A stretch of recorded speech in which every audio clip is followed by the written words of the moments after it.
Hi hello welcome to Indian media. నేను రాకేష్. తెలంగాణ రాష్ట్రంలో మార్వాడీలకు సంబంధించినటువంటి ఆ దాడులు మళ్ళీ మనకు తెలంగాణలో తెర మీదకి వచ్చాయి. అయితే అత్తాపూర్ పోలీస్ స్టేషన్ పరిధిలో ఈరోజు చెప్పండి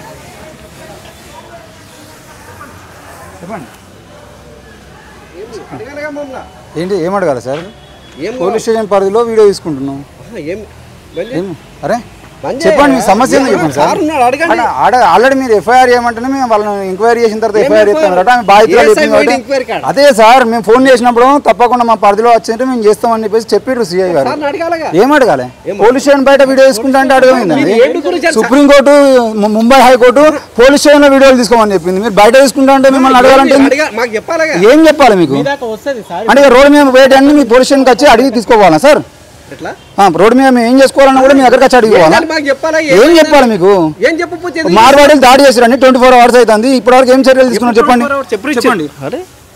అక్కడ ఎన్నాటి సార్ ఉండి సార్ని అడగాలగా. సార్ ఏం అడగాలి? అరే కంప్లైంట్ ఇచ్చారు సార్, వచ్చి సార్ ఇచ్చారు. ఏం అడగాలి అసలు? మేము ఏం చేస్తున్నాం అడగాలి చెప్పండి. ఏం అడగాలి? ఏంటి అడగాలి? ఏం అడగాలి చెప్పండి సార్. ఏం అడగాలి? అరే అక్కడ బాధితురాలు వాయిస్ తీసుకున్నామండి, పోలీస్ స్టేషన్ పరిధిలో ఉన్నది కాబట్టి మీరు ఎఫ్ఐఆర్ చేయాలని చెప్పింది కాబట్టి మేము వీడియో తీసుకుంటున్నాం. అరే మరి ఆ విషయం చెప్పమని బయటకు వచ్చి మేము పోలీస్ స్టేషన్లో రానా? అయ్యో మీరు అందరూ ఏం అడగాలి? మేము మాట్లాడుకుంటున్నాం ఏంది? ఇక పక్కపడి నిలబడి మేము ఏం అడగాలి? సార్ని ఏం అడగాలి? మేము సార్ వాయిస్ తీసుకున్నప్పుడు సార్ని అడుగుతాం.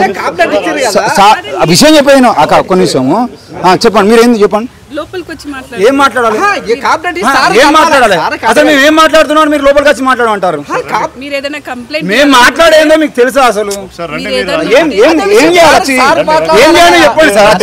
ఏం చేయాలి? అత్తాపూర్ పోలీస్ స్టేషన్ పరిధిలో మార్వాడీలు దాడి చేసిరనే విషయం నేను బయట తీసుకుంటున్నా. దానికి లోపలికి వచ్చి ఏం చేయాలి? ఏం అడగాలి సార్ని? ఏం అడగాలి సార్ని? చెప్పండి. ఏం అడగాలి చెప్పండి. పిటిషన్ ఇచ్చారు సార్, ఏమైందని సార్ సార్ తో మాకేం పనండి? మీరు చూసుకునేది కదా. ఇప్పుడు పిటిషన్ చూసేది ఏంటిది? ఇక్కడ మేము ఏం చేస్తారేమండి? అత్తాపూర్ పోలీస్ స్టేషన్ పరిధిలో ఈ రోజు బరాబర్ తీస్తాడు వీడియో. మీకు ఏమైనా ఉన్నాయని ఎఫ్ఐఆర్ చేసుకోండి, పేర్లు ఇచ్చేదని, ఆధార్ కార్డు కావాలంటే పంపిస్తా వాట్సాప్ లో. దేనికి? ఏం మాట్లాడతారు మాతో ఇక్కడికి? అరే మేము ఇక్కడ రండి. పోలీస్ స్టేషన్ కంటే ఒక రిసెప్షన్ ఉంటది, ఏది ఉన్నా అక్కడ మాట్లాడతాము, ఏదైనా ఉన్నా సాల్వ్ చేస్తాం. ఎప్పుడు రావాలి? ఎవరు రావాలి? మీ అక్కడ బాధితులు వస్తారు, మీడియా వాళ్ళు కాదు కదా. మరి మీరు ఇక్కడికి వచ్చి ఇష్యూ ఏం చేస్తున్నాం మీకు తెలుసా అసలు? అడిగిరా కనీసం? అదే అడుగుతామని సార్ రమ్మంటానని ఎందుకండి? మీరు అడగలే? ఏం కావాలి మీకు? అరే ఏం కావాలి? అత్తాపూర్ పోలీస్ స్టేషన్ పరిధిలో నిన్న దాడి జరిగింది, ఇప్పటి వరకు ఎఫ్ఐఆర్ కాలేదు. దా విషయం మీద నేను మాట్లాడుకుంటున్నాను. మాకు సంబంధం లేదండి. మేము బయట మాట్లాడుకుంటున్నాం అంతేనా? మేము పోలీస్ స్టేషన్కి వచ్చేందుకు అడుగుతాం. మాకేం అవసరం? పోలీస్ స్టేషన్ రాలేదు, బయటనే అత్తాపూర్ పోలీస్ స్టేషన్ పరిధిలో ఒక ఇన్సిడెంట్ జరిగింది, దాని గురించి మేము మాట్లాడుకుంటున్నాం. సార్ అవసరం వచ్చినప్పుడు సార్ దగ్గరికి వస్తాం. ఆల్రెడీ పొద్దున ఫోన్ చేసినాము. ఆ పిల్లర్ నెంబర్ ఒక నిమిషం అమ్మా, పొద్దున ఫోన్ చేసినాము సిఐ గారితో. ఆ పిల్లర్ నెంబర్ మీరు చెప్తున్నటువంటి పిల్లర్ నెంబర్కు లెఫ్ట్ ఉంటే మా వస్తుంది, రైట్ ఉండేదంటే రాజేంద్ర వస్తుంది. నేను ఎంక్వైరీ చేసి కంపల్సరీ ఎఫ్ఐఆర్ చేస్తానని మాకు చెప్పిండు. అదంతా పోలీస్ స్టేషన్తో మాట్లాడాల్సిందంతా మాట్లాడుకున్నాము, అదంతా అయిపోయింది. ఇవి మేము తీసుకుంటున్నది బయట అత్తాపూర్ పోలీస్ స్టేషన్ దగ్గర ఉన్నాం కాబట్టి బయట తీసుకున్నాం కాబట్టి క్లియర్గా మేము కనబట్టేటే తీసుకున్నాం. అలా తప్పేం ఉన్నది? మీకు వచ్చిన సమస్య ఏమున్నది చెప్పండి. మీరు వచ్చారు కాబట్టి సార్ పోలీసు వాళ్ళతో ఆఫీసర్లతో మాట్లాడేది మేము మాట్లాడినాం సార్, అయిపోయింది. అవసరం లేదు, ఆయనతో మాట్లాడేటువంటి పరిస్థితి రాలే. ఇంకా మాకు అత్తాపూర్ పోలీసు వాళ్ళతో మాట్లాడే పరిస్థితి రాలే. అసలు మాకేమున్నాయండి లోపల? ఏం తెలియకుండా కాదు, అన్ని తెలిసిన తర్వాతనే ఇక్కడికి వచ్చి బయట తీసుకున్నాము, మాట్లాడుతున్నాము. మీకు ఆ విషయం తెలియక మీరు మీడియా అయితే మన ఒకటి ఏదైనా తీసుకునేటప్పుడు ఎవరు అనుమతి తీసుకుంటారా తీసుకోకుండా? అయితే సుప్రీంకోర్టు తీర్పు ప్రకారం ఏం చెప్పిందంటే పోలీస్ స్టేషన్ ఒక్క నిమిషం సార్ వచ్చి మాట్లాడతా.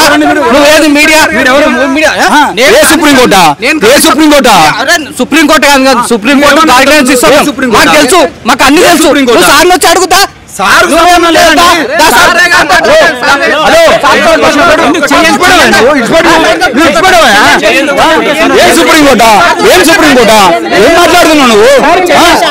ఏం మాట్లాడుతున్నావు నువ్వు? ఎందుకు భయపడుతున్నాం మరి సుప్రీంకోర్టు సుప్రీంకోర్టు గౌరవం ఇస్తాం. సుప్రీంకోర్టు తీర్పులే పోలీస్ స్టేషన్ వీడియో తీసుకోమంటున్నాంటే ఏ సుప్రీంకోర్టు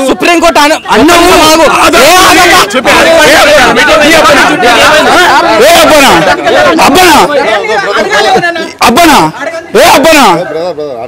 ఏం మాట్లాడుతున్నాడండి? ఏ సుప్రీంకోర్టు ఏ హైకోర్టు సార్ పొద్దున నాగేశ్వరరావు గారు మీకు పొద్దున ఫోన్ చేసామా? మీరు ఏమని చెప్పారు? పిల్లర్ సార్ ఒక్క నిమిషం, పిల్లర్ నెంబరు 193కి అంటే 139 139 ఒక్క నిమిషం సార్ సార్ మీ వాళ్ళు మాట్లాడుతున్నాడు విధానం కరెక్ట్. బ్లాక్ మెయిలింగ్ ఎవరు చేయలేదండి, బ్లాక్ మెయిలింగ్ చేయలేదు. మీరు పొద్దున ఫోన్ చేసి మాట్లాడినా మీకు క్లియర్ గా. మీరు ఏమన్నారు? రాజమండ్రి వస్తాం మాకు అసలు తెలియదు అన్నారా? అయిపోయిందా? ఇప్పుడు వాళ్ళు బాధితులు బయట తీసుకుంటున్నాం సార్. సార్ పోలీస్ స్టేషన్ ఈ పోలీస్ స్టేషన్ రావద్దని మేమే చెప్పినాం ఆల్రెడీ. మేము బయట మాట్లాడుకున్నాం. హలో హలో హలో మీరు కెమెరాలు గుంజకండి, కెమెరాలు లాగకండి. అర్థమైందా? సార్తోనే మాట్లాడుతున్నాం కదా, సార్తోనే మాట్లాడుతున్నాం కదా. మరి ఎందుకు మీరు బయట తీసుకోవాలంటే మీరు అక్కడ పోయి బయట తీసుకుంటున్నామండి. పోలీస్ స్టేషన్ ముందర పెట్టొద్దు. మీరు ఎందుకు పెట్టారు సార్? సైడ్ తీసుకోండి. మీరు పోలీస్ స్టేషన్ ఇంకా ఇంకా ఎంక్వైరీ దాడి అవును ఎవరు కలవలేదు కదా. మా కాడికి ఎవరైనా వచ్చి కంప్లైంట్ ఇచ్చారు? ఎవరు పిటిషన్ ఇప్పుడు లోపలికి వచ్చే పిటిషన్ తీసుకోవాలంటే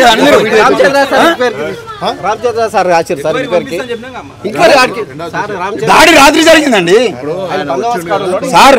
మేము చాలా జాగ్రత్తనే మాట్లాడినాం. ఆయన వచ్చి ఏ సుప్రీంకోర్టు ఏ అబ్బానా చేయబడుకోండి సార్. ఇప్పుడు సార్ మొత్తం ఆధారాలు సార్ ఆయన అట్లా మాట్లాడే కరెక్ట్ కాదు. ఈయన సార్ మీరు మర్యాదగా మాట్లాడండి, మీకు తప్పు పడతలేను. ఒక్క విషయం, ఆయన ఎట్లా మాట్లాడు? మీరు మాట్లాడిన విధంగా మాట్లాడి ఆయన వచ్చింది. ఆయన ఎట్లా మాట్లాడు? ఏ కోర్టు ఏందన్నట్టు సార్?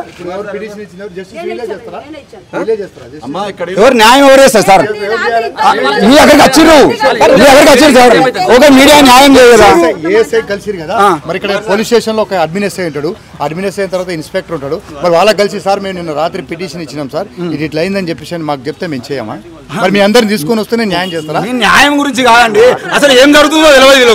మాకు తెలియదు చెప్పాలి కదా. మాకు ఆ విషయం కూడా పోలీస్ స్టేషన్ పరిధిలో ఒక కేసు అయింది. ఆమె ఏమన్నది ఇంక ఎఫ్ఐఆర్ చేయలేదు అంటున్నాడు. ఎందుకు ఎఫ్ఐఆర్ చేయాలంటే ఎంక్వైరీ చేసినాక ఎఫ్ఐఆర్ చేస్తారు అంటున్నాడు. పిటిషన్ తీసుకోలేదు. ఏం జరిగిందో అనుకోలేదు. పోయింది కదా మాట్లాడుతున్నా ఆగ్రహం తొందరపడితే ఎట్లా? మరి మేము కనీసం వీడియో తీసుకుంటా కూడా పోలీస్ స్టేషన్ వీడియో తీసుకోవాలి సార్. తీసుకోవద్దు అట్లా. ఎవరు చెప్పారు సార్? ఏ రూల్ ప్రకారం? ఏ రూల్ ప్రకారం తీసుకోవచ్చు? ముంబై హైకోర్టు తీర్పిచ్చింది, సుప్రీంకోర్టు తీర్పిచ్చింది, పోలీస్ స్టేషన్ అంటే సీసీ కెమెరాలు పెట్టండి అని చెప్పి తీర్పిచ్చింది. అవన్నీ ఉన్నాయి కదా సార్ రూల్స్. ఒక్క నిమిషం పక్కకు పెట్టి నువ్వు మాట్లాడి. ఏం మాట్లాడుతాం సార్? ఇది ఉండే తప్పు మాట్లాడుతున్నాం సార్ మేమన్నా? మీకు సంబంధం లేదు ఈ విషయం, ఓకేనా? అసలు మేము ఈ పోలీస్ సంబంధం లేకుండా బయట మాట్లాడుకుంటా అంటే మీరు లోపల తీసుకొచ్చేదాన్ని. అర్థమైందా? మరి ఎందుకు ఆయన ఆఖరికి ఏ సుప్రీంకోర్టు అనే పరిస్థితిలో మాట్లాడుతున్నాడు సార్? మేము ఫస్ట్ వచ్చిన వాళ్ళు మంచిగా మాట్లాడారు, ఓకేనా? మేము ఇప్పుడే చెప్తున్నా కదా, నేను ఇంతలో సీఐ గారితో మాట్లాడిన విషయం కూడా చెప్పినా కదా, ఆయనతోనే మాట్లాడినా కదా. మీకు తెలియదు కథలు. సో ఇది ప్రస్తుతం అత్తాపూర్ పోలీసు స్టేషన్ జరుగుతున్న పరిస్థితి ఇది. మొత్తానికి అయితే ఇక్కడ ఉన్న కానిస్టేబుల్ మాట్లాడుతూ ఏ సుప్రీంకోర్టు లేదంటే జర్నలిస్ట్ పట్టుకొని గుంజుకోపోతా అంటే ఏ నీ అబ్బా అనేటువంటి పరిస్థితుల్లో ఈరోజు అత్తాపూర్ పోలీస్ స్టేషన్ ప్రవర్తిస్తున్నాడు అని తీరు. నిన్న రాత్రి మార్వాడీలు చేసిన దాడికి న్యాయం కావాలని తెలంగాణ ఉద్యమకారిని సంత మురళి అనే వ్యక్తి, వాళ్ళ అన్న మురళి అనే వ్యక్తి తెలంగాణ కోసం ప్రాణాలు అర్పించినటువంటి ఒక ఉద్యమకారుని కుటుంబానికి సంబంధించిన వ్యక్తి మీరు మురళీధర్ సికింద్రాబాద్ పద్మనాభ అన్న దగ్గర ఉంటారు. ఎంజాల మురళీధర్ వాళ్ళ సొంత చెల్లె, నేను ఆమె ఇంకో సొంత చెల్లె. నేను తెలంగాణ ఉద్యమకారిని. నేను కూడా ఇక్కడ చూడండి, మీకు ఏ ఎవిడెన్స్ కావాలన్నా తెలంగాణ ఇదొక్కటి చూడండి, నాకు వేరే ఏం అవసరం లేదు. ఇగో ఇదొక్కటి చూడండి, తెలంగాణ వచ్చే వరకు తెగించి పోరాడదాం. ఇది నేనా కాదా మీరు ఒక్కసారి చూసుకోండి, నేనా కాదా చూసుకోండి. చెప్పండి మీరు అట్లే చెప్పండి అసలు ఏందనేది చెప్పండి. ఇప్పుడు ఎఫ్ఐఆర్ ఎందుకు నమోదు చేయలేదు? ఇప్పుడు ఎఫ్ఐఆర్ మేము ఫస్ట్ మీరు రాలేదండి, లోపలికి వచ్చాము చాలాసేపు ఉన్నాము. ఏమైంది సార్ అంటే వాళ్ళ దగ్గరికి పోయేసి ఎంక్వైరీ చేసినాక ఎఫ్ఐఆర్ ఫైల్ చేస్తాం. చేయండి సార్ ఎఫ్ఐఆర్ అంటే మా సిస్టర్ మీద కొంచెం సీరియస్ అయ్యారు సార్. ఏదమ్మా ఏం మాట్లాడుతున్నాం, మేము ఎంక్వైరీ చేసే వరకు మేము చెయ్యమని మేము మీద సీరియస్ అయ్యాడు. మేము అన్నాము సార్ ఉన్నారా అని కూడా అడిగాము. సార్ ఉన్నారు లోపల అంటే మేము మాట్లాడతామంటే లేదు ఇక్కడ రండి ముందుగాల మీరు అని ఇక్కడ పిలిచారు. పిలిచేమన్నారు కంప్లైంట్ ఇచ్చారంటే కంప్లైంట్ కాపీ తీసుకొని ఫోన్ నెంబర్లు అంటే అందులో ఉన్నాయంటే వాళ్ళని ముందు అక్కడ కంప్లైంట్ చేసి వచ్చి మేము అన్నాం సార్ కంప్లైంట్ కాదు సార్ ఎఫ్ఐఆర్ కావాలి మాకు అని అంటే అక్కడ వెళ్ళి ఎంక్వైరీ చేసి ఎఫ్ఐఆర్ చేస్తామన్నారు. అంతే, సార్ దగ్గరికి మమ్మల్ని మూవ్ కానియలేదు. బస్ మరి ఇప్పుడు మేము మాట్లాడుతూ ఉంటే సార్ దగ్గర రండి అని అంటున్నారు కదా. అదే కదా మమ్మల్ని అనలేదు సార్ దగ్గరికి రమ్మని. మేము అడిగాము సార్ ఉన్నారా అని మేమే అడిగాము. ఇంకొకటి ముల్లన్న ఉద్యమకారులు చెల్లి అని చెప్పు, నేను కూడా అంతే కదా అన్ని ఉద్యమకారులమండి. మా అన్నయ్య ఉద్యమకారే, మురళీధర్ మా సిస్టరు ఉద్యమకారి, మా అమ్మ పిన్నీలు 1956-60 అంజమ్మ లలిత అనే వ్యక్తులు మా సొంత పిన్నమ్మలు కూడా అప్పటి నుండి కూడా ఉద్యమకారులు. అంటే వాళ్ళు ఇక్కడ వచ్చి బ్రతకడానికి వచ్చిర్రు అన్నారు కదా. స్వతంత్రం కన్నా ముందు నుంచి పటాన్చెరు మెదక్ డిస్టిక్ లో పహానీలు చూడండి. మా తాత ముత్తాతల ఆస్తులు అన్యాక్రాంతమై మేము ఏడ్చుకుంటూ తిరుగుతున్నాం. మేము ఎట్లయితామండి బయట నుంచి వచ్చిన అది చాలా బాధ అనిపిస్తుంది కదా. మేము తెలంగాణలో పుట్టి పెరిగిన వాళ్ళము, మాకు ఎక్కడి నుంచి వచ్చినా ఎక్కడి నుంచి వాడు బతకడానికి వచ్చి మమ్మల్ని అనడం ఏంటండి, అనుకుంటూ కొట్టడం ఏంటి? మాకు సికింద్రాబాద్ కానీ హైదరాబాద్ ఎక్కడ కానీ ఇక్కడనేనండి, మన పట్టాంచారు ఇక్కడనే మాది కూడా ల్యాండ్ అండి. దానికోసమేనండి ఆ 75 acres ఎవరు ముఖ్యం సార్ అని చెప్పండి ఐలాపూర్ ముఖ్యంకు ఆయనకి ఇచ్చినామని ఆయన గొంత పెట్టాం. అది రాష్ట్రం కానీ 13 సంవత్సరాలు అవుతుందండి. మాకు అక్కడ ఇక్కడ తెలియకుండా మమ్మల్ని ఇబ్బంది మమ్మల్ని అది విల్లాస్ అయిపోయింది. టెన్షన్ లో ఉన్నామండి మేము చాలా అండి. అప్పుడు కూడా అండి 2013 నుండి అండి మేము నా మీద చంపేస్తామని బీహార్కి వెళ్ళి మనుషులను తెచ్చి చంపేస్తామని, కోటి రూపాయలు ఇచ్చి చంపేస్తామని అర్థమవుతుందా? ఇంకా ఏదంటే పిల్లలు ఈ చిన్న పెద్ద పిల్లలు ఇద్దరు లోపలేసి స్కూల్లోకి పంపించకుండా లోపల పెట్టి పాములు వదలడము, తేలు వదలడం, ఇక్కడ కుంకుమ పసుపులు అలాంటి చేసి అక్కడ కూడా ఇప్పుడు నేను మూవ్ చేయి పోలీసులు కంప్లైంట్ ఇస్తారు, కూర్చోబెడతారు, పోలీసులకు 20-30 లక్షలు ఇస్తారు, నన్ను మీద కేసు నేను ఎవరండి తెలంగాణ ఉద్యమ దా మీద ఏం కేసు ఫైల్ ఏం కేసు ఫైల్ ఉంది మీద రౌడీ షీటర్. నేను ఒక రౌడీ షీటర్ నాన్ని ఎనీ టైం ఎక్కడ ఉంటా ఏం చేస్తాను నేను ప్రతి ఒక్కరికి నేను అప్డేట్ ఇస్తానండి. నా మీద రౌడీ షీటర్ ఓపెన్ చేసింది. నేను రౌడీ షీటర్ ఎందుకు అవుతానండి? నేను ఇంకా ఎవరు లేరా అండి రౌడీ షీటర్ ఎందుకు అవుతాను? మా మీద ఎప్పుడు అన్యాయమే జరుగుతుంది. ఇలాగా చేస్తున్నారండి. నమ్మకంతో లేదండి ఇంకా ఎంక్వైరీ పిటిషన్ తీసుకొని పిటిషన్ ఎంక్వైరీ చేస్తా అంటున్నారు. అది మీకు తెలుసా? మీకు చెప్పిలా ఇప్పుడు అన్నం ఎఫ్ఐఆర్ కావాలి అంటే అక్కడ ఎంక్వైరీ చేసినాక ఎఫ్ఐఆర్ చేస్తామన్నారు. అంటే ఎఫ్ఐఆర్ తర్వాత ఎంక్వైరీ చేస్తారు వీళ్ళు. అంటే ముందుగానే ముందు టేకప్ చేయరంట. మేము అదే అడిగాము. ఫస్ట్ ఎఫ్ఐఆర్ కావాలి అంటే ఫస్ట్ మేము మీరు కంప్లైంట్ ఇచ్చిండ్రు, ఫోన్ నెంబర్లు తీసుకొని వాళ్ళని ఎంక్వైరీ చేసినాక ఆ తర్వాత మేము ఎఫ్ఐఆర్ చేస్తాం. ఏమోనండి మాకు తెలియదు. చేయట్లేదు కదా.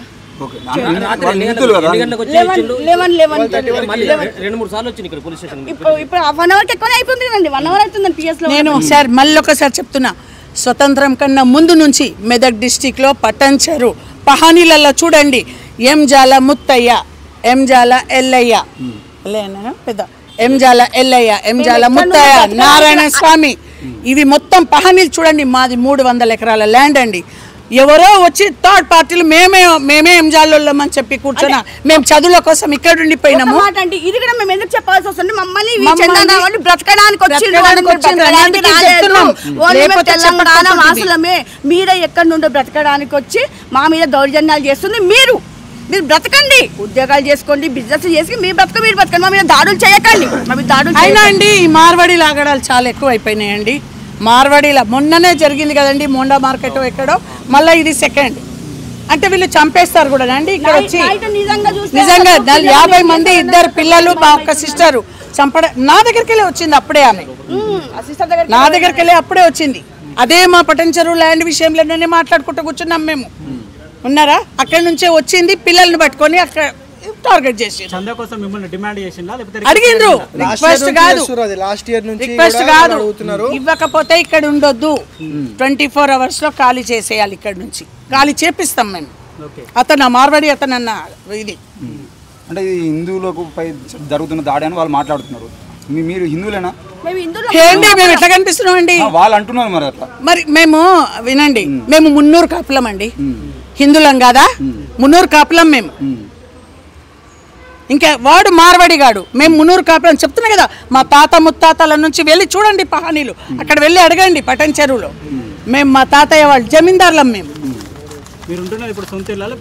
రెంటెడ్ హౌసేనండి, ఉన్నదంతా మందికి పెట్టేసాము. అక్కడ కోట్లు తిరుగుతున్నాము, ఇక్కడ రెంట్ హౌస్లలోనే ఉంటున్నాం మేము. సిఐ గారు మాట్లాడుతూ మీడియా వీళ్ళు న్యాయం చేస్తారా మీకు, మేము న్యాయం చేస్తామని ఆలోచించుకోరు అనే విధంగా ఈరోజు నాగేశ్వరరావు గారు వాళ్ళని బెదిరిస్తున్న పరిస్థితి చూస్తా ఉన్నాం. నిన్న రాత్రి దాడి జరిగితే రాత్రి 11 వచ్చి కంప్లైంట్ చేయడానికి వస్తే పిటిషన్ తీసుకొని మేము ఎఫ్ఐఆర్ చేయము, వాళ్ళని ఎంక్వైరీ చేసిన తర్వాత ఎఫ్ఐఆర్ చేస్తామని చెప్పేసి మార్వాడీలను ఎవరైతే దాడి చేసారో వాళ్ళని పోలీస్ స్టేషన్ పిలిపించకుండా పోలీస్ స్టేషన్ నుండి మనుషులు వాళ్ళ దగ్గరికి వెళ్ళి కూర్చొని ఎంక్వైరీ చేసేటువంటి పరిస్థితి తెలంగాణలో కనబడతా ఉంది. మరి దీన్ని ప్రశ్నించడం కోసం ముఖ్యంగా పోలీస్ స్టేషన్ బయట కేవలం అత్తాపూర్ పోలీస్ స్టేషన్ బోర్డు కనబడుతుందనే కోణంలో ఈరోజు మేము మాట్లాడుతూ ఉంటే మీరు ఇక్కడ మాట్లాడద్దు అని చెప్పేసి, అరే సుప్రీంకోర్టు తీర్పు ఉందండి, లోపల మాట్లాడుకోవచ్చు కదా, లోపల వీడియోలు తీసుకోవచ్చు కదా అంటే ఏ సుప్రీంకోర్టు ఏ కోర్టులు ఏ అని మాట్లాడేటువంటి పరిస్థితులు ఈరోజు కానిస్టేబుల్ కనబడుతున్నారు. ఆయన జర్నలిస్ట్ మీద చేసుకుంటూ జర్నలిస్ట్ను లాక్కెళ్తూ కెమెరాల మీద కొట్టేటువంటి పరిస్థితి చేస్తున్నాడు, కెమెరాలను నూకేసేటువంటి పరిస్థితి చేస్తున్నాడు. ఇది ఈరోజు అత్తాపూర్ పోలీస్ స్టేషన్ జరుగుతున్న పరిస్థితి. మొన్ననే మనం చూసాము పృథ్వీరాజు గారిని అరెస్ట్ చేసినప్పుడు బండ్లగూడ పోలీస్ స్టేషన్లో ఏం జరిగిందో కూడా మనం చూసాం. బండ్లగూడ పోలీస్ స్టేషన్లో కూడా క్లియర్గా పోలీసులు చేసిన దాడిని మనం ఖండించాం. అరే ఏ రైట్స్ ప్రకారం మీరు ఇట్లా జర్నలిస్టులు దాడులు చేస్తారని ప్రశ్నిస్తే కూడా ఈరోజు జర్నలిస్టులు మీకు న్యాయం చేస్తారా అని అడిగేటువంటి పరిస్థితికి పోలీసులు దిగజారుతున్నారు. అంటే ఈ పోలీసులు ఎంక్వైరీ కోసం పోలీస్ స్టేషన్ విలువకుండా పోయి మార్వాడీల దగ్గర కూర్చొని ఏం చేస్తూ ఉన్నారు, బేరం ఆడుతూ ఉన్నారా లేదంటే వాళ్ళ మీద కేసులు పెట్టడానికి పూర్తి స్థాయిలో చర్యలు తీసుకోవడానికి ప్రయత్నం చేస్తూ ఉన్నారని కూడా అర్థం కాని పరిస్థితి. బాధితులు వచ్చి గంట సేపు అవుతున్నా కూడా ఇప్పుడు వరకు పోలీస్ స్టేషన్లకు కూర్చోబెట్టి వాళ్ళకి న్యాయం చేస్తామని హామీ ఇవ్వకుండా వాళ్ళని బయటకు పంపించి బయట వాళ్ళు ఉండేది ఉంటే మార్వాడీల దగ్గరికి పోలీసులు వెళ్ళినటువంటి పరిస్థితి చాలా దారుణం. ఎంక్వైరీకి పోలీస్ స్టేషన్ పిలిపించాల్సింది పోయి పోలీసులే ఎంక్వైరీ పేరుతో వాళ్ళ దగ్గరికి వెళ్ళి తప్ప ఇప్పటివరకు వాళ్ళని పోలీస్ స్టేషన్ పిలిపించిన పరిస్థితి కూడా కనబడతలేదు. దాదాపుగా ఇప్పటికీ రాత్రి 10 గంటల తర్వాత జరిగినటువంటి వాళ్ళు వచ్చి కంప్లైంట్ ఇస్తే ఇప్పటివరకు 10 దాటింది 12 దాటింది, ఇప్పటివరకు పోలీస్ స్టేషన్ వాళ్ళు రాలేదు అని అంటే మరి ఏం జరుగుతుంది అత్తాపూర్ పోలీస్ స్టేషన్ అనేది వేచి చూడాల్సినటువంటి అంశం. చూస్తున్నాను నేను బట్టి థ్యాంక్ యూ. నిన్న మార్వాడీలో వచ్చి చందా కోసం వచ్చినప్పుడు వాళ్ళ అమ్మతో మాట్లాడుతున్నప్పుడు ఏందండి మీ ఎందుకు మా అమ్మతో సీరియస్గా మాట్లాడుతున్నారని అడిగినందుకు సాయి శరత్ ఈయననే నిన్న మార్వాడీలు కొట్టినటువంటి పరిస్థితి మనం చూస్తూ ఉన్నాం. ఈ దెబ్బలు కూడా మార్వాడీలు కొట్టినటువంటి పరిస్థితి. ఈ కన్ను కొద్దిగా అయితే అంటే వాళ్ళు కొడుతున్న క్రమంలో ఈయన తప్పించుకున్నటువంటి పరిస్థితిలో ఈ మాత్రం తాకింది. ఒకవేళ అలాగే నిలబడి ఉండేది తప్పకుండా కన్ను పోయేటువంటి పరిస్థితిగా మనకు కనబడుతూ ఉంది. ఈ కన్ను ముక్కు దగ్గర కూడా అంటే నిన్న రాత్రి జరిగింది కాబట్టి ఇప్పుడు కొద్దిగా తగ్గుముఖం పట్టినాయి, కానీ రాత్రి రక్తంతో ఉన్నటువంటి ఫోటోలు కూడా మనం డిస్ప్లే చేద్దాం. అసలు ఏమన్నారు వాళ్ళు మీ ఇంటికి వచ్చినప్పుడు? వచ్చి అసలు చందా ఇస్తలేరు, చందా ఇవ్వకుంటే మీరు ఎందుకుంటారు, మీరు కమ్యూనిటీ కాదు, మీరు ఇక్కడ ఊళ్ళు కాదు, ఎక్కడికెళ్ళి బతుకొచ్చారు అని అంటారు. యాక్చువల్లీ అన్నయ్యని కొడుతుంటే సార్ అన్నయ్యని ఎందుకు కొడుతురు ఎందుకు అని వెళ్తే నన్ను పక్క గుంజుకొని నన్ను కొట్టిర్రు. కొట్టి మీరు చందా ఇస్తలేరు మీకు ఎందుకు, మీరు ఎక్కడోళ్ళు అనుకుంటా అంటే అన్నయ్యనేమో మేము ఇక్కడ ఊర్లమే, మేము హోల్ సిటీ ఊర్లమే, మేము దూద్ బోలి వాళ్ళమంటే దూద్ బోలి నువ్వు ఎందుకైతే దూద్ బోలి ఉన్నవే కావు, నువ్వు ఎక్కడికో బతుకొచ్చినవి మా దగ్గరకు వచ్చి బతుకుతున్నావు నువ్వు అనే వల్గర్ లాంగ్వేజ్ మాట్లాడడం. అప్రాక్స్ 25 to 30 మెంబర్స్ ఉంటారు మొత్తం whole Vasudevareddy Nagar community, Mandap community అంటారు దాన్ని. I think he's a leader of the community, Chandan Rao అనే వ్యక్తి he's a leader of the community. I not confirm date, నాకు తెలిసినంత అది తనే లాస్ట్ 1 year నుంచి ప్లాన్ చేస్తున్నాడు. 3 days అగో నేను 12 నైట్ 12 o'clock వెహికల్ తీసుకొని ఇంటికి వస్తుంటే రోడ్స్ బ్లాక్ చేసి ఇంటికి వే లేకుండా చేశారు. ఒకటే వే ఉంది ఇంటికి మండపం నుంచి, ఆ వే లేకుండా చేశారు. నేను midnight 12కి ½ an hour మీద మేము నిలబడ్డాం. అది మేము ఓకే జనరల్గా గణేషన్ దగ్గర అవుతుంది కదా అని మేము ఊరుకుంటుండే, కానీ మేము నైట్ అయితే డైరెక్ట్గా వచ్చి టార్గెట్ చేసి ప్రీ ప్లాన్ టార్గెట్ ఇది. ఓకే అమ్మ మీరు చెప్పండి.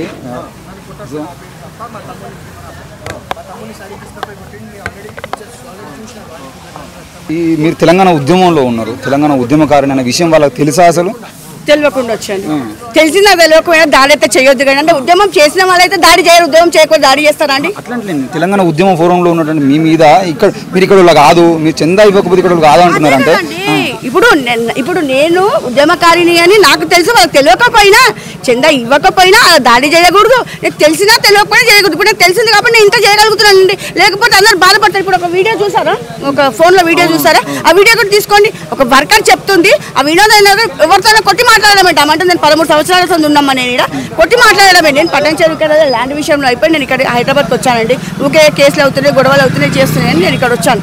అర్థమవుతుందా? ఇంత మొన్న ఈడ ఏంది సికింద్రాబాద్లో దాడులు జరిగాయండి, మొన్న మార్కెట్లో దాడులు జరిగాయి.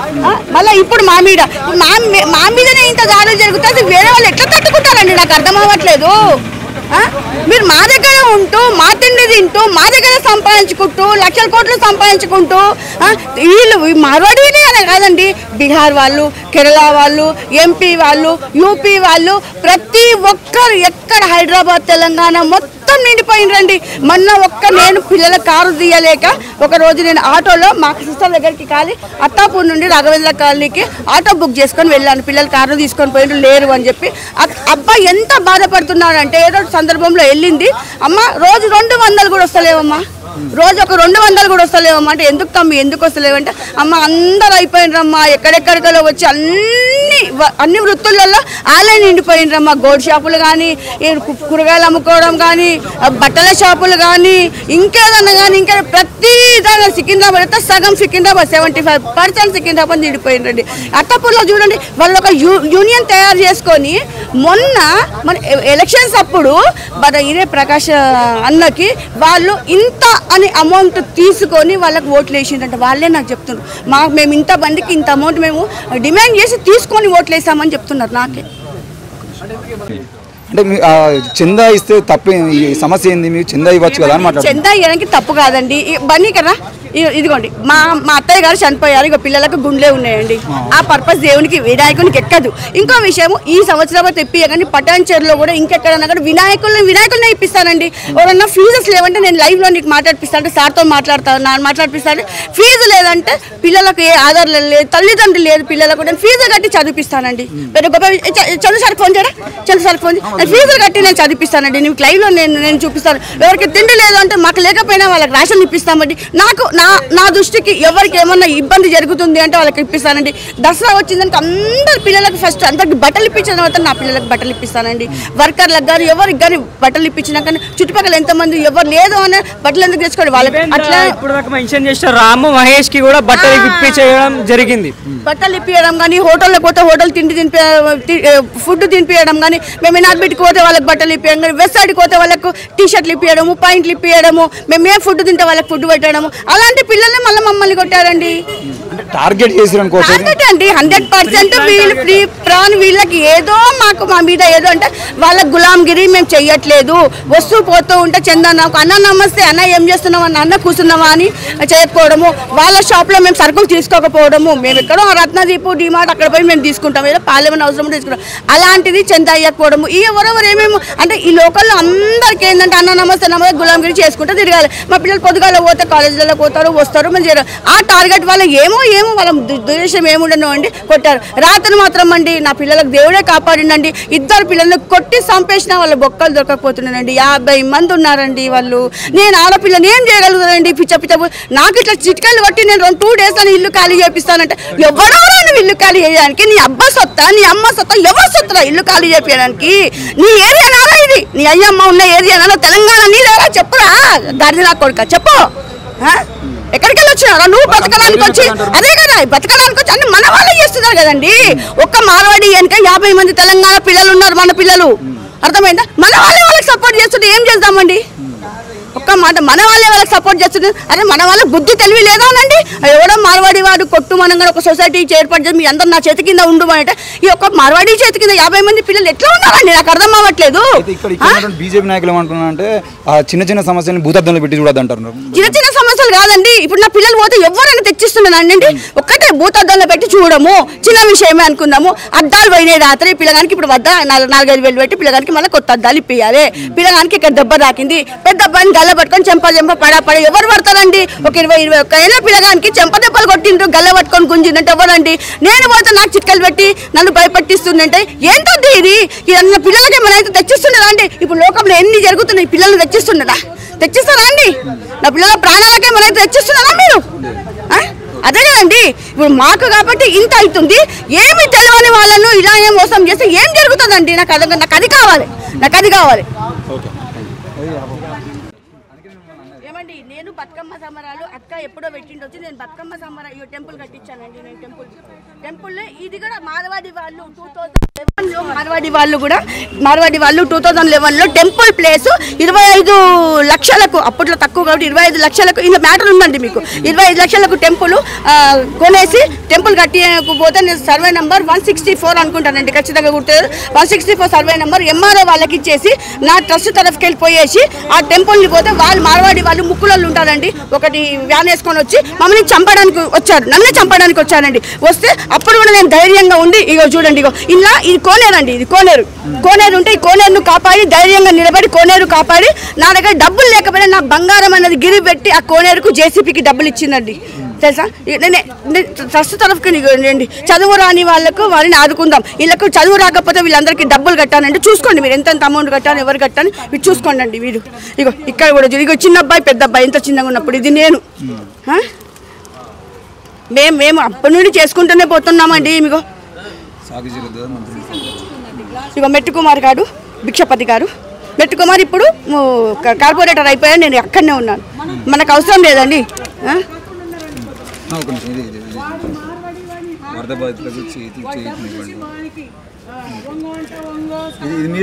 నేనేనండి వినాయకుడిని ఎంతో మందికి ఇప్పించానండి, నేనే ఇప్పించేసానండి, స్వయంగా ఇప్పించేస్తాను నేనే.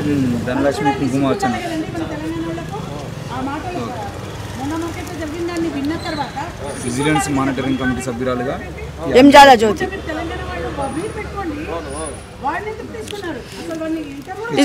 ఇది చదువు, ఇది మీకు మంచి మ్యాటర్ అండి ఇది, ఎందుకంటే నేనేం చేస్తున్నా. ఆక్రమణను అడ్డుకున్న స్థానికులు జేసీబీ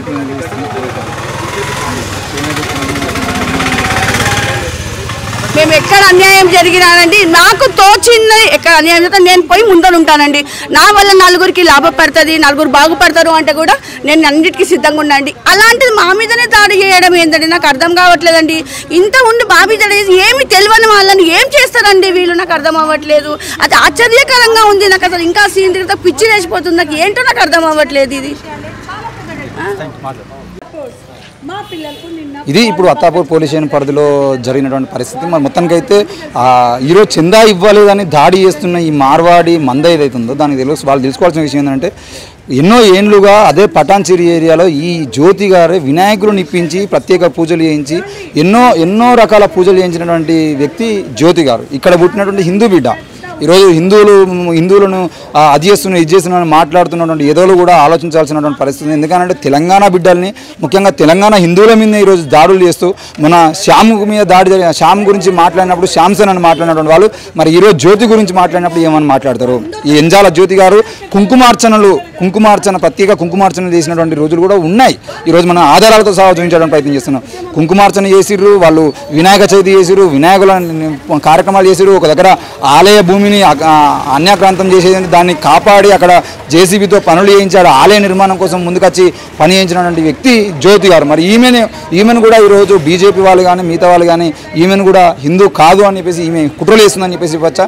ఎందుకు ఇంట్లో వాళ్ళు చనిపోయినప్పుడు చందాలు ఇవ్వకుండా ఉండడం అనేది అది వాళ్ళ ఆచారమే కదా. హిందువులు ఈరోజు మా అత్తగారు మా నాన్నమ్మ గారు చనిపోయారని చెప్పేసి మేము గుండు చేయించుకున్నాం, చనిపోయిన కుటుంబం నుండి మేము చందాలు ఇవ్వద్దు కాబట్టి ఇవ్వలేదు, దాన్ని టార్గెట్ చేసుకున్నారు అని అంటే ఈరోజు ప్రశ్నించే గొంతులు ఏవైతున్నాయో వాళ్ళ మీద దాడులు చేసేటువంటి ప్రయత్నాలు ఈరోజు మార్వాడీలు చేస్తున్నారు. మార్వాడీల అండతో అక్కడ ఉన్నటువంటి స్థానికులు చేస్తున్న విషయం మనకు క్లియర్గా అర్థమవుతుంది. మరి ఇంతకుముందు సిఐ గారు మాట్లాడుతూ వీళ్ళు మీకు న్యాయం చేస్తారా, మేము న్యాయం చేస్తాం, ఆలోచించుకోరు అనేటువంటి ధోరణి మనకు సిఐ దగ్గర కనబడతా ఉంది. ఇది ఈరోజు అత్తాపూర్ పోలీస్ స్టేషన్ జరుగుతున్న పరిస్థితి. మొన్న బండ్లగూడ పోలీస్ స్టేషన్లో ఇదే జరిగింది, ఈరోజు ఇక్కడ అది జరుగుతుంది. మరి తెలంగాణ పోలీసులు సమానం చెప్పాల్సింది. ఈరోజు జరుగుతున్న దానికి మీరు మార్వాడీలకు మద్దతు ఇస్తున్నారా, తెలంగాణ స్థానికులకు మద్దతు ఇస్తున్నారా? స్థానికతను కాపాడుకోవడం కోసం వీళ్ళు నిలబడితే వీళ్ళ మీద అక్రమ కేసులు పెట్టి ఈరోజు విచారణకు పిలిపించి విచారణ చేయాల్సింది పోయి నిందితుల దగ్గర పోయి కూర్చొని మాట్లాడేటువంటి పరిస్థితుల్లో ఎందుకు తెలంగాణ పోలీసులు ఉన్నారన్న విషయాన్ని మేము ప్రశ్నిస్తా ఉన్నాం. చూస్తూనే ఉండండి ఎన్ఎన్ మీడియా. Thank you. ఈరోజు అమ్మగారికి సంబంధించిన విషయంలో మాట్లాడే ప్రయత్నం చేసినాం. పోలీసులు ఏమో ఇంకా విచారణ పేరుతో వాళ్ళ దగ్గరనే ఉన్నారు. ఈ సందర్భం అంటే నిన్న ఫస్ట్ దాడి జరిగింది మీ మీదే కదా, వాళ్ళు ఏమన్నారు అంటే ఇంటర్నల్గా వాళ్ళు ఆ లోపల దాడి చేయాలనే ఫీలింగ్తో వచ్చి దాడి చేస్తారా, లేదంటే కేవలం ఏదో చందా విషయంలో మాట్లాడుకున్న క్రమంలో అయిన దాడియా? అంటే నా పాయింట్ ఆఫ్ వ్యూ బట్టి వాళ్ళు 1 year నుంచి ఇది ప్లాన్ చేసినారు దాడి. 1 year నుంచి వీళ్ళు ప్లాన్ చేస్తున్నారు ఈ దాడి. 1 year నుంచి ప్లాన్ చేస్తారు వాళ్ళు అంటున్నారు. నేను అప్పటికీ మీకు ఆల్రెడీ ప్రీవియస్గా ఇంటర్వ్యూస్ ఇచ్చినప్పుడు నాకేమనుకుంటున్నా అంటే ఆ మహేష్ అనే వ్యక్తి వాళ్ళని నేను మాట్లాడానేమో మజాక్లా వాళ్ళు సీరియస్ అయిపోయి వాళ్ళకి ఏం చెప్పినా అనుకున్నా కాదు. కొట్టేటప్పుడు వాళ్ళు దే ఆర్ కన్ఫర్మింగ్ దాట్ మేము స్కెచ్ చేసినాం మీ పైన 1 year నుంచి. ఆ వినోద్ అంటూ పోలీస్ స్టేషన్కి పోతా పో ఎవడేం బీకలేడు నాది, ఎవడేం బీకలేడు రానది, పో ఎవడేం చేస్తాడు చూస్తా అన్నట్టు మాట్లాడుతున్నారు. అబ్యూజింగ్ లాంగ్వేజ్ వచ్చేసి అమ్మ కాడికెళ్ళి మా కాన్నాన్ని కాడికెళ్ళి మా పిల్ల నాకు పిల్లే కదా నా పిల్లలని కాడికెళ్ళి తిడుతున్నారు. అంత అబ్యూజింగ్ లాంగ్వేజ్. ఇంకొకటి ఒక సైడ్ నుంచి రాము, ఒక సైడ్ నుంచి ఆదిత్య, వాళ్ళు ఎంత అబ్యూజింగ్ లాంగ్వేజెస్ అంటే వాళ్ళు రాము అనే వ్యక్తి అయితే మన ఇంటి కింద తమ్ముడు, ఆడికి పర్సనల్గా చాలా హెల్ప్ చేసినప్పుడు నేను మా ఫ్యామిలీ అనేది వాళ్ళకి చాలా పర్సనల్ ఎగ్జామ్స్ ఫెయిల్ అయితే డిప్రెస్డ్గా ఉంటే నేను సూసైడ్ చేసుకుంటా అవి నేను చెప్పుకోవద్దన్నా, అవి కెమెరా కూడా చెప్పుకోవద్దు. బట్ బాధ అవుతుందన్న ఆ బాధ అట్లాంటి వ్యక్తి అది పర్సనల్గా బ్రో ఏంటంటే లైక్ మహేష్ అనే వ్యక్తి కూడా వీళ్ళు ఇంట్లో ఎట్లా అంటే వీళ్ళు ఏం తింటే వాళ్ళ మమ్మీ కూడా ఈవెందో ఆంటీ కూడా ఎట్లా అంటే ఈవెందో నేను వెళ్ళినా కానీ కూడా వాళ్ళ ఇంట పిల్లి కానీ లెక్కనే వీళ్ళు ఎంబడి తోడబుట్టిన లెక్కనే చూసుకుంటారు. కానీ ఏ రోజు ఒక చిన్న మాట తప్పుడు మాట మాట్లాడడం కానీ ఏ రోజు అబ్యూజ్ చేయడం కానీ అలాంటిది ఏం జరగలేదు. ఇంతకుముందుకు మహేష్ అనే వ్యక్తి కూడా చిన్న తప్పులు చేసినా కానీ ఆంటీ వాళ్ళ డాడీ వాళ్ళ ఇంట్లో వాళ్ళ పేరెంట్స్ కొట్టి తిట్టి చేసినా కానీ ఆంటీ ఏం కాదు నా పిల్లగాడు నేను సంజాయిస్తా ఏం కాదు అని చెప్పేసి కొద్దిగా ఆంటీ కన్సోల్ చేయడం కానీ ఆర్ఎల్స్ చిన్న పిల్లలు సరే తెలియక లైక్ వాళ్ళకి సపోర్ట్ చేసుకుంటూ మాట్లాడడం కానీ ఏ రోజు వేరేలాగా దుష్మని లాంటిది ఏం లేదు. ఏ రోజైనా ఆంటీ మేము వెళ్ళినా నేను ఒక చిన్న తప్పు చేసినా కానీ కూడా నాకు లాస్ట్ ఒక 10 years నుంచి తెలుసు. ఏ రోజు నేను ఒక చిన్న తప్పు చేసినా కానీ కూడా అట్లా కాదు బేటా ఇట్లా చేయాలి, ఇంట్లో మమ్మీ డాడీని మనం ఇబ్బంది పెట్టకూడదు అన్న మంచి స్వభావం ఉన్న వాళ్ళే కానీ ఏ రోజు ఇట్లా లొల్లీలు పంచాయతీలు ఇవేవి లేవు. అంటే వాళ్ళు అట్లా తయారు కావడానికి కారణం ఎవరంటారు అంటే వాళ్ళకి to be very open I was not available in the situation yesterday night. But నేను ఇప్పుడు వచ్చిన తర్వాత వీళ్ళు చెప్పిన దాన్ని బట్టి నాకు తెలిసిన మ్యాటర్ ఇదంతా. కానీ పర్సనల్గా నా ఒపీనియన్ అయితే చరణ్ కానివ్వండి, వాళ్ళ తమ్ముడు కానివ్వండి, వాళ్ళ మమ్మీ వాళ్ళ డాడీ కానివ్వండి, ఏ రోజు ఎవరి దగ్గరికి వెళ్ళి అరే తురై అసొంటి మాటలే ఉండవు. ఏదున్నా మనలో మనం సరే ఒక బయట వచ్చి ఒక పెద్ద మాట మాట్లాడినా కానీ కూడా సరే బై నా తప్పుందేమో అని చెప్పేసి వదిలేసి సైలెంట్గా ఊకునే స్వభావమే కానీ ఏది ఇంకా పెద్దగా చేసుకుని ఇంకా ఇది చేసుకున్న లుల్లి పంచాయతీ పెట్టుకునే స్వభావం అయితే కాదు. మా రిలేషన్ 10 years అన్న. నేను ఏదో సూరజ్ అని పిలుస్తాను, ఇప్పటివరకు శరణ్ అని పిలవడన్న. అదే తోరే మేము ఇప్పటివరకు కొట్టుకోలే అన్న. మేమిద్దరం చాలా క్లోజ్, ఎక్కడ పోయినా తిరుగుతాం. మేము సుఖాలు ఉన్నప్పుడు మేమిద్దరం కలవం. ఇట్లాంటి ఏమైనా బ్యాడ్ సిచ్యువేషన్ వచ్చినప్పుడు మేము కలుస్తాం. వాడి బ్యాడ్ సిచ్యువేషన్స్ నేనున్నా, నా బ్యాడ్ సిచ్యువేషన్స్లో వాడున్నాడు అదే తప్ప మేము ఇట్లా ఇంత మంచిగా మాట్లాడతామన్న. అట్లాంటిది ఆ రామ్ అనే వ్యక్తి అంత గలీజ్ మాటలు మాట్లాడుతుంటే తట్టుకోలేకపోయినా. వీళ్ళు ఏం తింటే అది వీళ్ళు ఇంట్లో కూర్చొని బిర్యానీ తింటున్నా ఆడ వచ్చినా కానీ అరే తిన్నా బిర్యానీ అని చెప్పి ఇన్కేస్ మన ఫంక్షన్స్కి వెళ్ళినా కానీ కూడా వీళ్ళు సరే నడరా తీసుకెళ్ళి పోదాం మనమే అని చెప్పి అందరినీ కలుపుకొని కలిసిమెలిసి ఉందాము అన్న పర్స్పెక్టివ్ ఇంటెన్షన్ ఉంటుంది. కానీ ఏ రోజు కూడా ఇట్లా వేరే దురుద్దేశంతో వీడు అట్లా కావాలి. ఇప్పుడు నార్మల్లీ మనం సొసైటీ చూస్తూనే ఉన్నాం, ఒకడు మంచిగా అవుతుండు అంటే 10 మంది ఇంకా 10 రకాలుగా మాట్లాడేటోళ్ళు 101% ఉన్నారు. కానీ వీళ్ళు అసొంటోళ్ళు కాదు. ఈవెన్ నా బ్లైండ్ ట్రస్ట్ అంటే శరణ్ వాళ్ళ మమ్మీ. ఒక రోజు ఏమైనా అయ్యి ఇన్ కేస్ నా ఇన్సిడెంట్ ఏమైనా జరిగి నేను ఒక కాల్ చేసి ఆంటీ నాకు ఇట్లా సంగతి నాకు ఇట్లా ఒక ఇష్యూ వచ్చింది అంటే 101% ఎవరు ఉంటారో లేదా అంటే వాళ్ళు ముందుకు వచ్చే అంత మంచి పర్సన్స్ వాళ్ళు. సో వాళ్ళకి ఇలా జరగడం అనేది చాలా డిస్టర్బింగ్గా అనిపించింది నాకు. మార్వాడీల దాడి గురించి నువ్వేనుకుంటున్నావు? పోయినసారి మౌండమార్కెట్లో జరిగింది, ఇప్పుడు జరిగినది. అది అన్ఫార్చునేట్గా అయితే నేను అనలేను. అది ఏమైనాయో నాకు అంత అవేర్ లేను. నేను ఏదో జస్ట్ ఒక జనరల్ న్యూస్ ఉన్నా. కాకపోతే అది కూడా తప్పు. ఒక మార్వాడీలను టార్గెట్ చేయడం కూడా తప్పే. కాకపోతే నాతో కూడా ఈరోజు అయింది, అది కూడా తప్పే. అట్లని కాదు, మనం ఒక డెమోక్రఫిక్ కంట్రీలో మనం ఉంటున్నాం. మనం రిపబ్లిక్ ఆఫ్ ఇండియా మనది. బయట వేరే కంట్రీ అదర్ కంట్రీస్ చూసుకుంటే China, Russia, they are in dictatorship. వాళ్ళు ఒక కమ్యూనిజం కంట్రీస్ లెక్క వాళ్ళు ఈ రోజున చాలా ఉన్నారు. కాకపోతే వాళ్ళు ఎంత అడ్వాన్స్ ఉన్నారు, ఎంత ఫ్యూచరిస్టిక్ ఉన్నారు. కాకపోతే మన డెమోగ్రఫీ, మన జియోగ్రఫీ అది కాదు. కాయినా సరే ఇప్పుడు నేను రేపటి రోజు పంజాబ్ ఆర్ ఎదర్ స్టేట్కి వెళ్ళి ఆయన కలబట్టుకొని నువ్వు ఎక్కడ రా, నువ్వు బయట వచ్చినా ఇక్కడ వచ్చి తప్పు. ఇంకొకటి, నేను ఒక బీజేపీ పర్సన్. నా ఫస్ట్ ఓట్ బీజేపీకి, నేను చచ్చిపోయే వరకు లాస్ట్ ఓట్ బీజేపీకి. అట్లా అని చెప్పి నేను వేరే రిలీజన్స్కి అగెన్స్ట్ కాదు. నాకు ఇస్లాం గురించి మంచి నాలెడ్జ్ ఉంది, క్రిస్టియానిటీ పైన మంచి నాలెడ్జ్ ఉంది, సిక్కిజం పైన మంచి నాలెడ్జ్ ఉంది, గ్రీకిజం పైన మంచి నాలెడ్జ్ ఉంది, నార్స్ మైథాలజీ పైన మంచి నాలెడ్జ్ ఉంది. నాకు అన్ని మైథాలజీస్ పైన మంచి నాలెడ్జ్ అండ్ గ్రిప్ ఉంది. సో నేను అన్ని ధర్మాలను కూడా పాటిస్తాను. అందని కూడా నమ్ముతాను. అంటే వాళ్ళని వెళ్ళిపోమనేది కాదు, లేదు అట్లాని కాదు. కాకపోతే వాళ్ళు వరుస దాడులు ఏ విధంగా వాళ్ళు కొన్ని లిమిట్స్ ఉంటాయి అన్న. ఇప్పుడు నేను ఆంధ్రాకి పోయే బేసిక్ అవన్నీ కదన్న. ఆంధ్రాకే మనమే పోదాం, మన కార్లో టీఎస్ బండి వేసుకుని ఆంధ్రాకి పోదాం, కట్లు కొట్టి వెళ్ళిపోతారు అన్న. అవునా, మీ అందరికి తెలుసా? కట్లు కొట్టుకుని వెళ్ళిపోతారు ఆంధ్రాకి. అట్లని చెప్పి అది తప్పు కాదు. కాకపోతే ఎవరి లిమిట్స్లో వాళ్ళు ఉండాలనేది నా అభిప్రాయం అంతే.